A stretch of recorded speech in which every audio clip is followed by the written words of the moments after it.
Hello guys, nagluto nga pala ako ng chop suey na ang sahog ay hipon.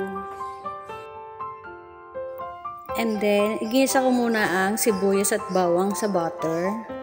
Pagkatapos nilagay ko naman ang binalatan na hipon. Iginisa ko muna to bago ko siya isinet aside. Nag-add na rin ako dito ng black bell pepper, konting asin at pampalasa. Nang okay na, inilagay ko naman na ang mga gulay. Nilagay ko na rin ang broccoli.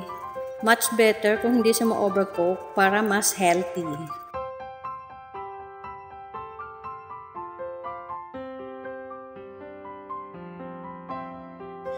And last na nilagay ko ay ang red at saka green bell pepper.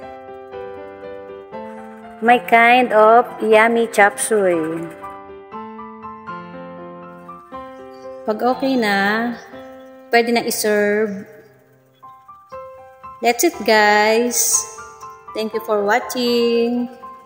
So ulitin. Bye-bye.